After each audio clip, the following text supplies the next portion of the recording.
Come and listen to my story about a man named Jed, a poor mountaineer, barely kept his family fed. And then one day he was shooting at some food, and up through the ground come a bubbling crude.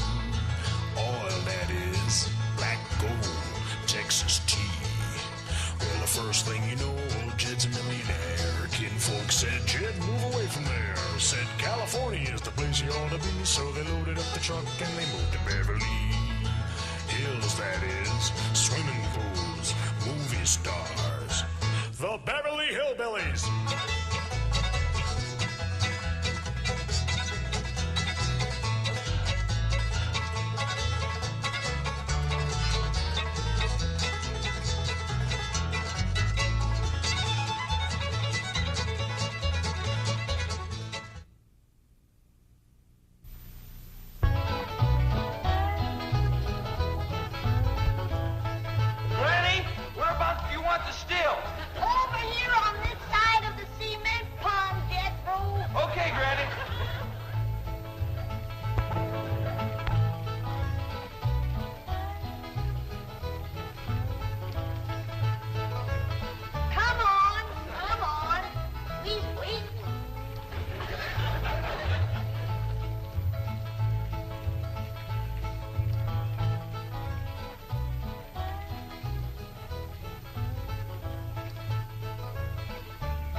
Jethro.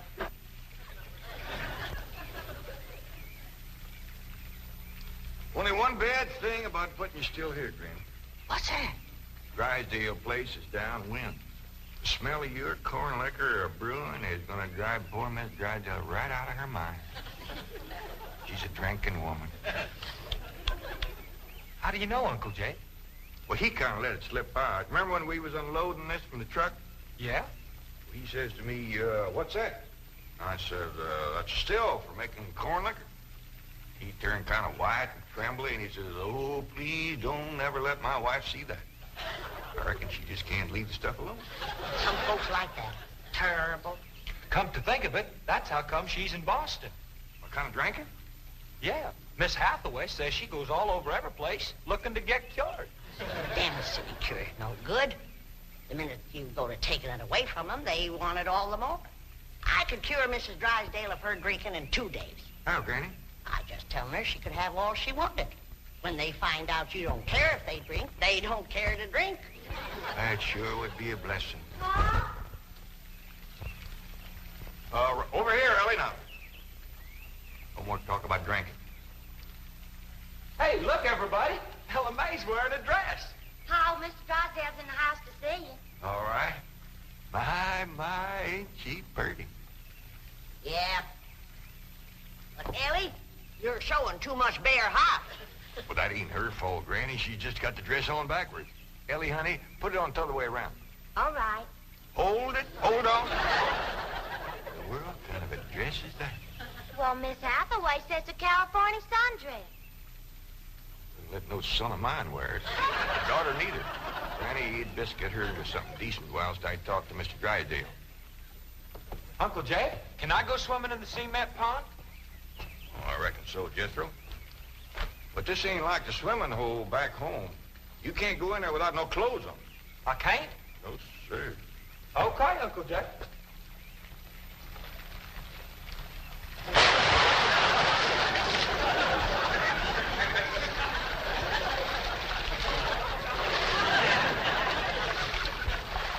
Someday I gotta have a long talk with that boy. Drysdale's office, Miss Hathaway speaking. Boston. That must be Mrs. Drysdale. No, don't put her on. She'll only make my life Mrs. Drysdale. How are you? How are things in Boston? The doctors here are just as silly as the ones in Beverly Hills. They insist there's nothing wrong with me. They've got me so depressed. I just had to call and talk to my darling. Are you taking good care of him? Oh, yes. As a matter of fact, he's stretched out on the sofa right now having his nap. How sweet. Well, the moment he wakens, you take his temperature and give him some of that flu medicine. What? He's waking now? Oh, marvelous. Put him on.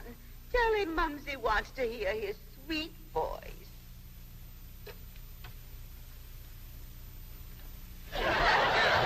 Speak to your mumsy. He whined. Oh, he probably has a migraine. Oh, poor Patricia, my lord.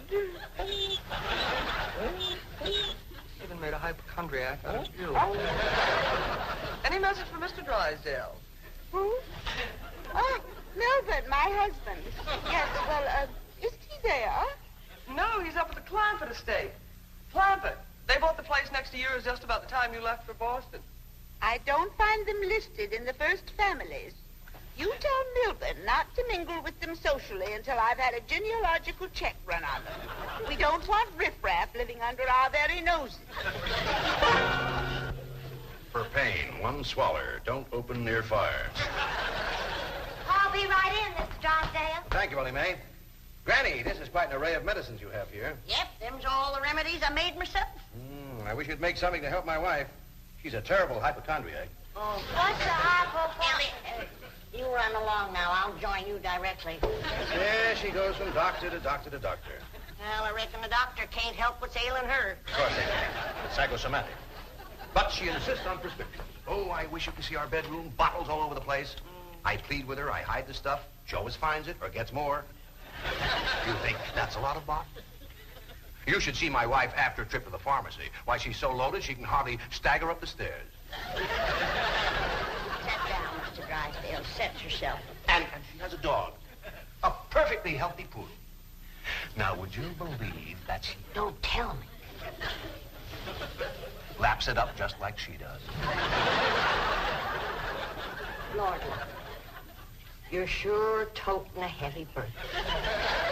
Now, maybe I can help you. Now, if she was to think that every time that she was to... You can just wear that barrel till your clothes get dry. What happened to Jethro? Get too close to a skunk? He jumped in the pond with his clothes on. Mr. Drysdale, I'm sorry to kept you waiting. Did Granny tell you about her complaints about the kitchen? Jed, I'm ashamed to mention my piddling troubles to a man bowed down with the misery he's got. You know his wife.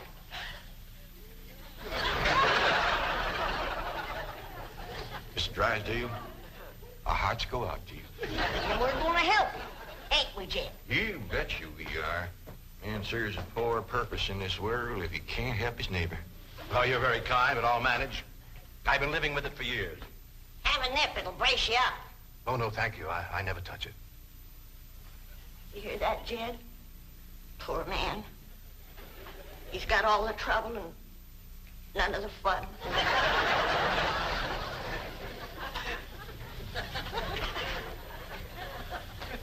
Here goes a soft-hearted woman. Yeah. Now, about her complaints.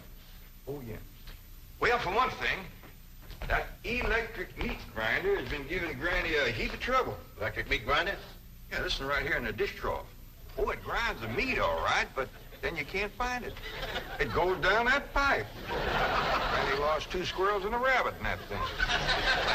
That's a disposal. You only put things in there that you don't want. Now, Mr. Drysdale, that ain't altogether true. Granny sure wanted them squirrels and that rabbit. And another thing, this here sideways pump don't work at all. We must have carried in a barrel of water to prime that thing, but it just didn't work. Oh, there's another thing. Every once in a while, this little thingamajig here makes a ringing noise like that. There it goes again. Well, that's the telephone. Someone's calling you. I don't hear him. They're calling you on the telephone. Say hello into it. Hello. You have to snip the receiver first. Now say it. Hello. Mr. Clampett? He said my name. Can he see through this thing? No. Mr. Clampett, may I please speak to Mr. Drysdale? Well, they sure can see, or else how would they know you're standing here? That's my secretary. She knows I'm here. Yes, Miss Hathaway. Mr. Drysdale, I have some messages. But I'll be doggone. Granny! Ellie Mae! Come look what we got! The Clampetts have just discovered the telephone. Indeed, agree. This is a marvelous invention. With this instrument, you can talk to anyone, any place in the civilized world. We talk to my cousin Pearl? Oh, yes, of course. Right now? Yes? Ellie me. Run out back and fetch Jethro. Oh, wait a minute. He might not have his clothes on yet. Oh, I'll get him. Jed, is he greening us? Can we honest to goodness talk to Pearl on this thing? You heard what he said. Hello, Pearl, you old rascal. What you doing back there? Hi, there ain't proud this here Dallas. Now, ladies, first, you gotta pick this thing up. Hello, Pearl, you old rascal. What you doing back there? Hi, there ain't proud this here Dallas. What's she saying? Ain't saying a word, you're just humming. She ain't even humming a tune. Shut up, humming, and say something. Jethro will be right in. You ready to call Pearl? You've been a calm, but she just hums. That's a dial tone. First, you've got to dial long distance like this. Okay. Howdy, Pearl. Hello, Pearl, you old rascal. What you doing back there? Hi, there ain't proud this here Dallas. This is long distance. We know that, Pearl. Oh, I believe you have the operator. What's Pearl's number? Number? Operator. Just a moment. Hey, folks, Mr. Drysdale told me what y'all was up to. You can't talk to Ma on that thing. Well, look who's getting too smart for his britches. Too big for him, too. Mr. Drysdale says we can talk to her. Yeah, you think you know more than Mr. Drysdale? Well, I know Ma ain't got no telephone. Excuse me, call operator. You sure spoil things. And who asked you to butt in? I get it. I know what to do when it does that. Hello? Yeah, he's here. Well, for goodness sake. Well, sure. Well, howdy there, Miss Drysdale. Let's hear it. Margaret! Oh, how wonderful. What? Man? Oh, yes, the telephone man. Yes. Well, how are you? I'm worried, that's how I am. I'm afraid, Milburn, that you've let the wrong kind of people move in next door to us, and I'm dreadfully upset. Now, dear, you mustn't let yourself get into this condition. Control yourself. No, dear, you mustn't come home yet. No, not until we get them in shape. I mean, get you in shape. You know, I will wait until you're cute. Milburn, I want to meet the Clampetts as soon as possible. Now, when will that be? What about Christmas? Next year. Milburn, this conversation is making less and less sense. Now, I want the truth about the Clampetts, or I'm flying home immediately. Now, Margaret, please control yourself. I don't want you flying. No, please, dear, please, stay on the ground. Dear, why don't you lie down and take a sedative? And I'll call you from the office. Goodbye. I'm sorry, my wife. We understand. Well, I'll see you later. Keep your chin up. Poor man. Would it just tear your heart out? He is so ashamed of his wife, he don't even want us to meet her. What he says, she won't be cured till Christmas of next year. You gotta help me, Granny. I still say I could cure Mrs. Drysdale in 2 days. Sure be worth a try. If we could get her out here. Kid, misery loves company. And if that poor, miserable woman thought that she had a drinking friend living next door... Granny, you ain't ever down more than a thimbleful in your whole life. I know, kid. But it'd be worth a little white lie to help a neighbor and save a marriage. But how?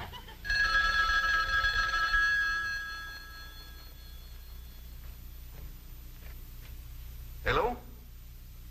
Yes, ma'am. You got a stroke of luck, Granny. It's Mrs. Drysdale again. No, ma'am, he ain't here, Miss Drysdale, but Granny and me'd like to talk to you. We your next-door neighbors, the Clampetts. Listen, honey, I got my still set up not 50 feet from your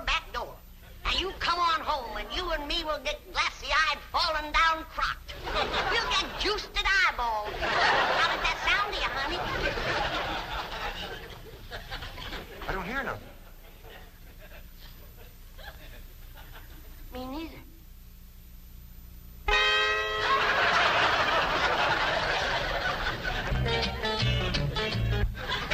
message I got when I tried to put through your call. She's on a jet, right? Never mind the grisly details. Oh, I am ruined. If Margaret gets one look at those hillbillies next door, she'll leave me.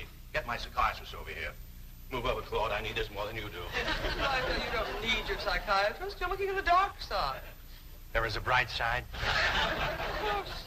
Your wife is an intelligent woman. She'll see that underneath that rough exterior, the Clampetts are basically fine people. Or she may even help them to get socially acclimated. You're right. I don't need my psychiatrist. You do. Your wife will take... My wife, through whose aristocratic veins flows blood the color of bluing, considers anyone whose ancestors did not arrive on the Mayflower immigrants. She does make rather a fetish of the family tree, but... But nothing. I'm stuck. I'm either going to lose my wife or my largest depositor. That's what makes the whole thing so difficult. You know, I like the Clampetts, but I love my wife. Isn't life weird? She's a snob, she's a hypochondriac, she's not young and beautiful, but I love her. And now I do need my psychiatrist. Now, Mr. Drysdale, as we used to say at Vassar, que tout devient tout éclaircit. Courage will light your path. Yes, I know what I have to do. I'll go to the airport.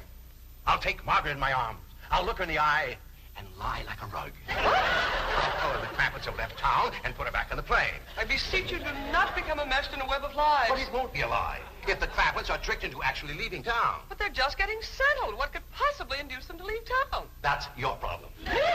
You expect me? But they like you. Finagle them into going to Palm Springs for a few days. No, no. I will not help you spin your deceitful web. Miss Hathaway, would you rather be an unemployed secretary or a spider with a ray? You know, I think the Clampetts might enjoy Palm Springs. Palm Springs? Where's that?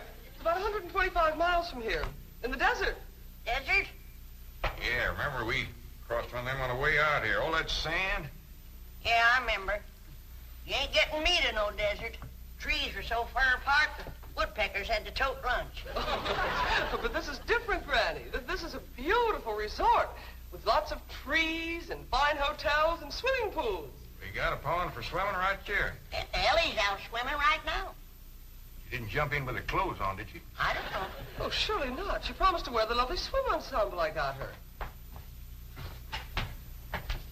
Yeah, she done just like Jethro. Here she comes with the dress shrunk clear up to her. Granny! What's the matter? All her hair come out. What? It's true. Ellie lost her beautiful hair. Heaven help her, she's bald as an eagle. Wait a minute. Take off your bathing cap. Oh, praise be. All right, but Ellie, you hadn't ought to went swimming with your clothes on and shrunk up that nice dress. This ain't a dress, is it, Miss Jane? No, dear, it's a beach jacket to wear over a bathing suit. Ellie Mae Clampett. Cover up your nakedness, child. That's the way everyone goes swimming out here. It's perfectly proper. Well, you wouldn't catch me in nothing like that. Me neither. Mr. Clampett, how would you like for a member of your family to become Princess of Palm Springs? What? They're holding a beauty contest at the Springs this week, and someone in this very room has the face and the figure to win. When the judges see her in a bathing suit... I told you I ain't putting on no bathing suit. Believe me, Mr. Clampett, this beautiful daughter of yours can win that Palm Springs beauty contest without even trying. Can we go, Pa? I'm sorry, Ellie Mae, but I just don't cotton to the notion of a bunch of strangers gawking at your bare limbs. Besides, we already know you're the prettiest. Why shame all them other girls?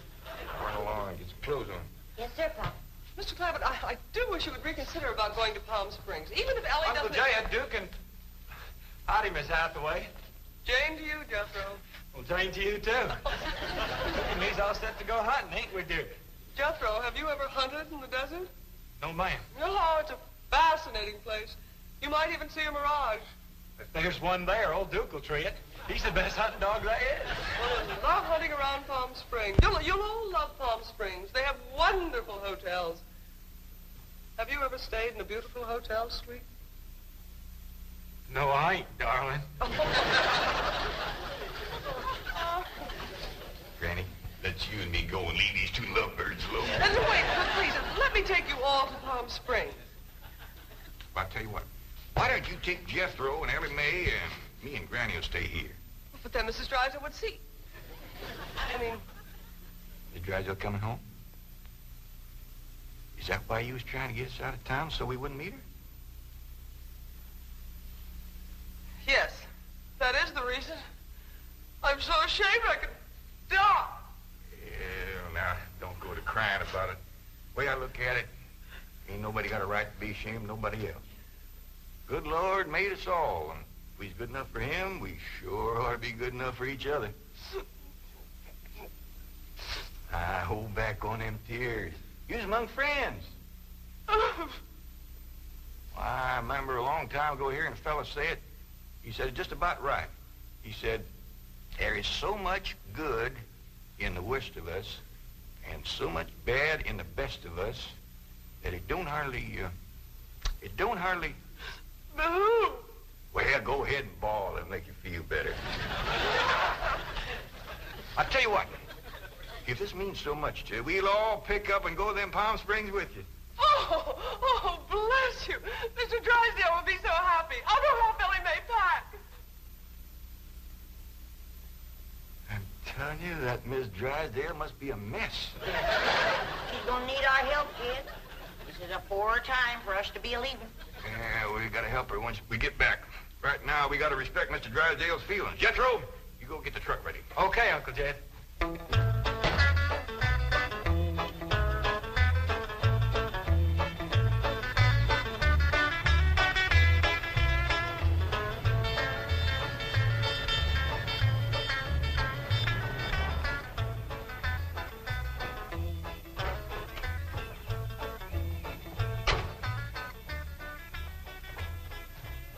There, Melvin.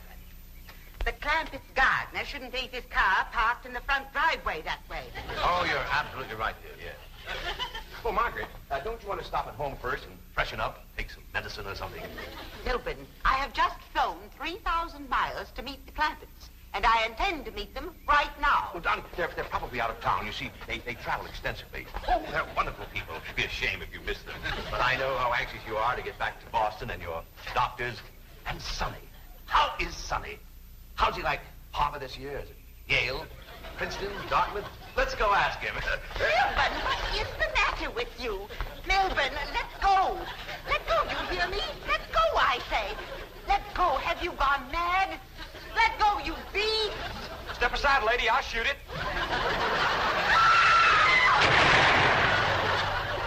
Get back in the car. What'd you shoot, Jethro? I think it was a fox. Who's that? My wife. And why aren't you in Palm Springs? Let's get her home as quickly as possible. What's going on? Jethro shot a fox. That's Miss Drysdale, stewed to the gills. No wonder they didn't want us to see her. Poor woman. You mean poor husband. Yeah. We can't go up to Palm Springs and leave our neighbor at a time like this. That's right. We gotta pitch in and see that his wife gets cured. Uncle Jed, are we going hunting? Might as well. It'll be a while before she sleeps that one off. Well, I hope there's some possum around. These skinny old California foxes ain't worth shooting at.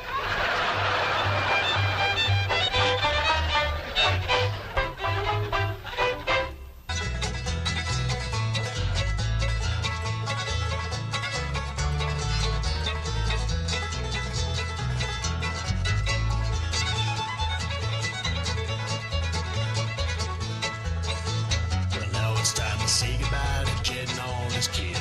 They would like to thank you folks for kindly dropping in. You're all invited back next week to this locality to have a heaping helping of their hospitality. Hillbilly, that is. Set a spell. Take shoes off.